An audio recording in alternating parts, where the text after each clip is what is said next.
Estás escuchando un nuevo capítulo de Tras Hegel, donde Maki y Néstor te acompañarán a leer e interpretar la fenomenología del espíritu, una de las obras más ambiciosas de la filosofía. Y es que entre no saber nada y saberlo todo, ellos saben algo.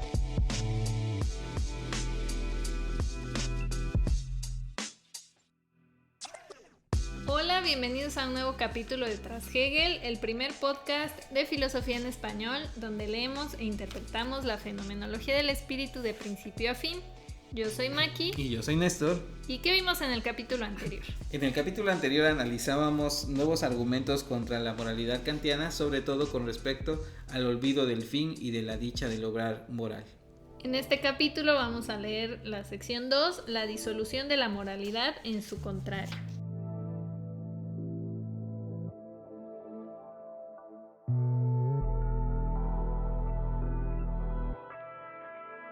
Actúa, realiza su fin y la sensibilidad autoconsciente que se debe superar es precisamente este término medio entre la conciencia pura y la realidad.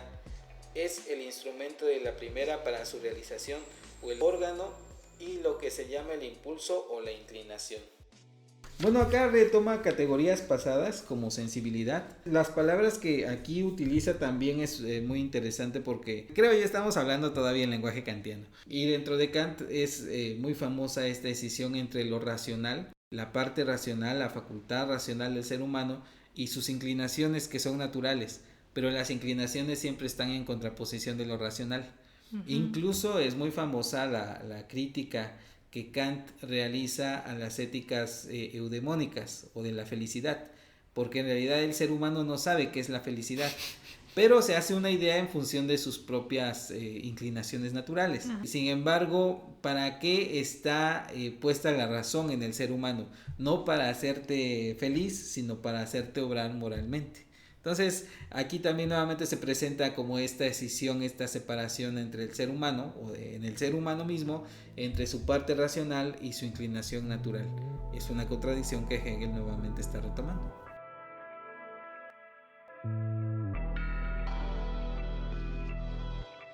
En la acción moral acababa de establecerse la armonía presente de la moralidad y de la sensibilidad, pero esto es ahora deformado. Se halla más allá de la conciencia en una brumosa lejanía en la que ya no es posible diferenciar ni concebir nada preciso, pues la concepción de esta unidad que hace poco intentábamos no ha dado resultado. Muy bien, buenos comentarios al respecto por una palabrita que parece así como que está puesta sin más, pero Hegel la trae a colación nuevamente a partir del vocabulario kantiano y la palabra es resorte, resorte que era traducido como móvil. Porque según Kant hay dos palabras diferentes, ahorita no las recuerdo, pero en alemán una era motivos y otro era móviles. Los móviles eran sensibles y algunos utilizaban la palabra móvil como resorte. Los resortes es lo que te mueve. Pero en la ética kantiana, que es un trasunto de la ética estoica a final de cuentas, y por eso también se parece al cristianismo, se supone que es la razón la que tiene que domeñar a los impulsos y a los instintos y que sea la razón la que controle a esos impulsos y controle a esos instintos, que sea su motivo, su móvil, su resorte. Pero dice Hegel, y me parece que dice con cierta razón, que los mismos instintos tienen su propio resorte, tienen su propia finalidad. O sea, a final de cuentas están cumpliendo algo importante para el propio sujeto humano. Sí, pues el deseo de comer... Ese es el punto. Nos sostiene, ¿no? Sí, exacto. Entonces cada impulso naturalmente está puesto en el ser humano por algo. Y si no se cumple ese instinto, algo malo puede pasar. La razón no puede estar por encima de los impulsos nada más porque sí. Porque entonces ya se empieza a desconfigurar la esencia de lo propiamente humano. O sea, la razón no lo puede ser todo y no puede ser el timonel de esos instintos contra Platón, contra los estoicos. Sí, o sea, no es la razón el piloto de un robot de carne. Y si lo fuera, ya no sería humano, ¿no? O sea, porque también eso imaginen una persona que obrara racionalmente siempre, no lo reconoceríamos como humano. Que es un poco también el debate con la inteligencia artificial y demás, porque lo humano ahorita está como en esa tensión entre lo animal, que con lo cual ahora también como que se empieza a desconfigurar, y con la máquina perfecta o la racionalidad perfecta, que es más perfecta que la propia mente humana. Sí, yo ya no siento porque yo he llevado mi racionalidad al 100%, ¿no? Y ya no reconoceríamos ese tipo de personas, ¿no? Ya serían algo muy diferente a lo que nosotros somos en la vida real. Deja de llorar, madre. Mi hermano murió porque ya le tocaba, ¿no? O sea, algo así, ¿no? Nos deshumanizaríamos, me parece, aún más de lo que ya. Pero a mí me llamó mucho la atención esta palabra impulso y resorte, ¿no? En relación sobre todo al pensamiento de Kant.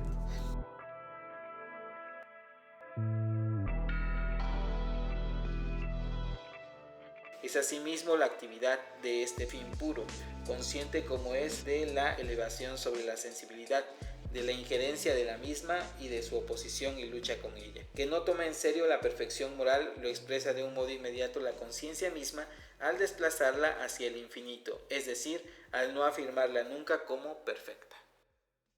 El punto de la conciencia en su actuar moral no se trata de superar sus impulsos, sí, sino de actuar como que holísticamente.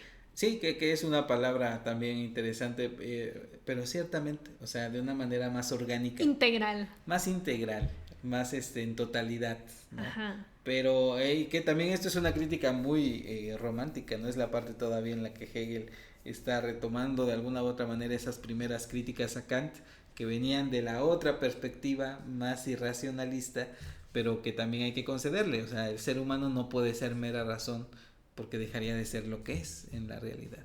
Es un poquito como decir que para actuar moralmente no es que tengas que ser perfecto de acuerdo a ciertos parámetros, sino que tienes que actuar como que en función de que haya coherencia, congruencia en lo consciente. Bueno, lo consciente no lo entendamos así como de Freud, sino, sí. O sea, que la autoconciencia encuentre congruencia, ¿no? O sea, la moralidad y eso se encuentra dentro de ti, no en otro. Sí, pero que como bien estábamos comentando, que sea algo más orgánico, que sea algo que surja naturalmente, sin necesidad de que haya un proceso racional que esté siempre cuestionando, ¿no? Lo que hemos estado diciendo, si esto es bueno o es malo y demás, porque entonces como que rompe el mismo hecho moral, algo por el estilo. Que se vuelva natural actuar bien. Exacto, ¿no? Normalizando el obrar bien, como decías tú.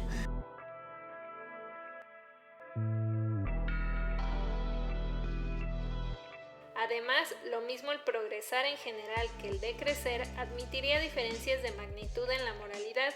Sin embargo, en ella no puede hablarse de estas diferencias. En ella, como en la conciencia para la que el fin moral es el deber puro, no se debe pensar en una diversidad en general, y menos aún en la diversidad superficial de la magnitud. Solo hay una virtud, un deber puro y una moralidad. Aquí yo me confundí en el sentido de si está en contra del argumento o a favor del argumento, sobre todo con respecto a la palabra progreso. Y es interesante porque la noción de progreso es moderna, y moderna en las raíces mismas de la modernidad de los ilustrados, ¿no? Que también ya habíamos pasado por la ilustración. Kant es un ilustrado, incluso hay una obra, un pequeño texto kantiano sobre si la humanidad se encuentra siempre camino hacia lo mejor. Entonces se está analizando la noción del progreso, pero la contradicción de la noción de progreso, según acá lo está afirmando Hegel, implicaría que la progresión implica una magnitud, un más y un menos. Y eso es lo que está criticando, pero no entiendo si lo critica tajantemente o está haciendo notar alguna contradicción en la perspectiva kantiana. No sé si me doy a entender. Yo creo que más adelante, por lo que dice en el siguiente párrafo, es como una crítica, pero yo lo entendería como que el progreso te lleva a la nada, porque entonces conforme tú avanzas te vas dejando de preguntar ciertas cosas, entonces como que tu actuar se vuelve más intuitivo, ya no es tanto de ay, bueno, esto será bueno o esto será lo malo, simplemente actúas, entonces esos cuestionamientos pues se van a la nada. Entonces, aunque vas sumando con el progreso, ese progreso va eliminando pasos y por eso te lleva hacia la nada.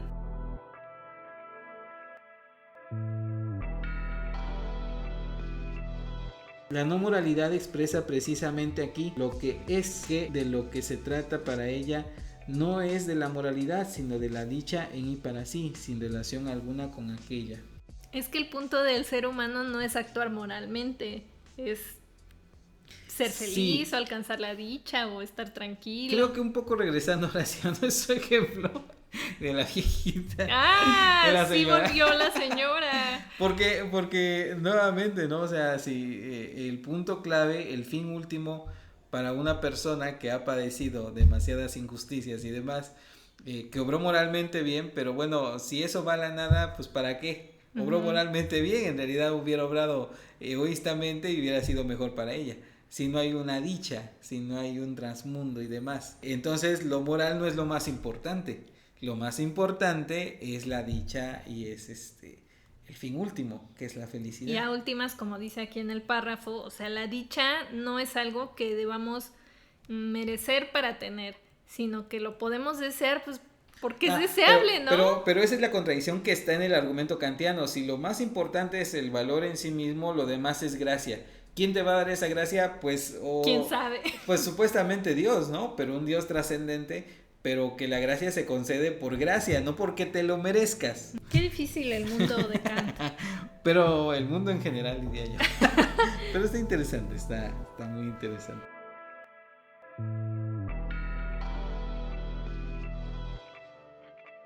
De ahí que el sentido y el contenido del juicio de la experiencia sea solamente que a algunos no debería corresponder la dicha en y para sí, lo que vale tanto como decir que se trata de la envidia que se encubre bajo el manto de la moralidad.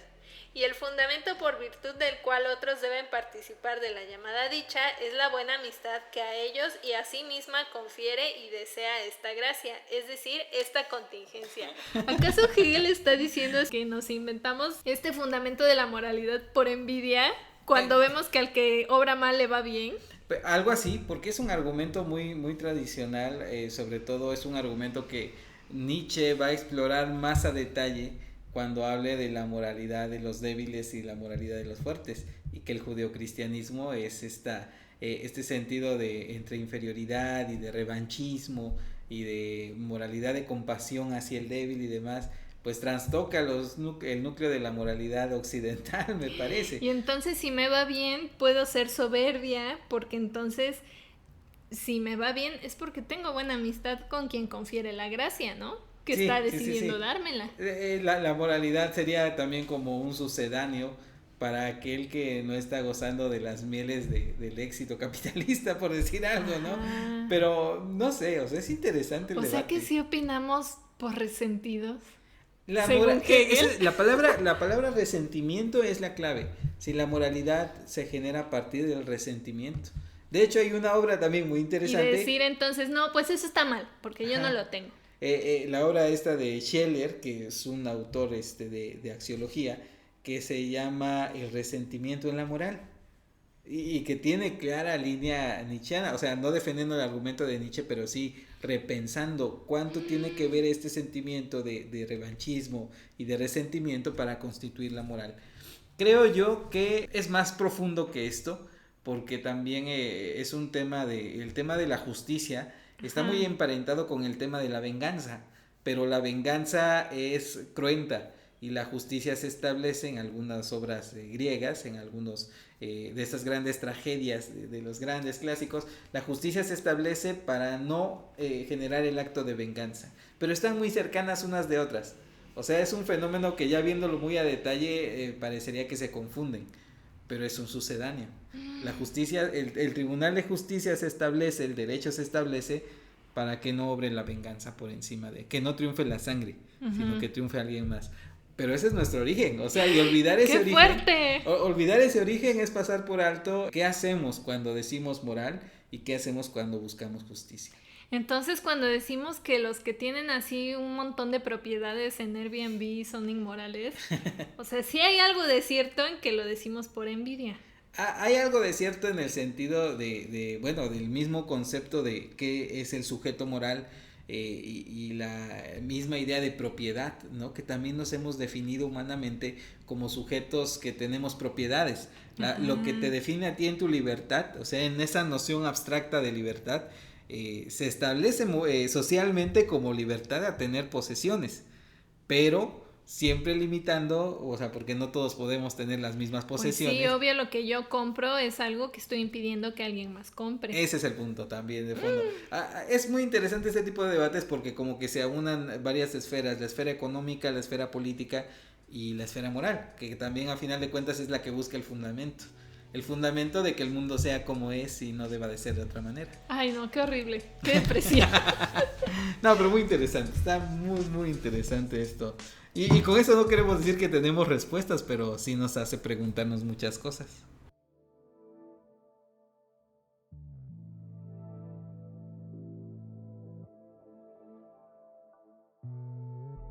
Vamos a dejarle hasta ahí por esta semana. ¿Qué nos tiene que quedar claro? Nos tiene que quedar clara la contradicción, una nueva contradicción en la ética kantiana con respecto a la dicha y la realización de la moralidad misma. Nos escuchamos dentro de 15 días para leer el apartado 3, la verdad de la autoconciencia moral. Recuerden que mientras tanto pueden escuchar todos nuestros capítulos pasados, presentes y futuros en nuestra web que es trashegel.com. Estamos en Spotify, iTunes, YouTube, Stitcher, donde sea que escuchen podcast, ahí estamos. Y también estamos en Facebook, Twitter e Instagram como @trashegel. Encuéntrennos, coméntenos y compártannos para llegar a más personas. Y si les gustó lo que escucharon, pueden invitarnos un café en Coffee. Todos los links están en la descripción. Yo soy Maki. Y yo soy Néstor. Hasta entonces. Nos vemos.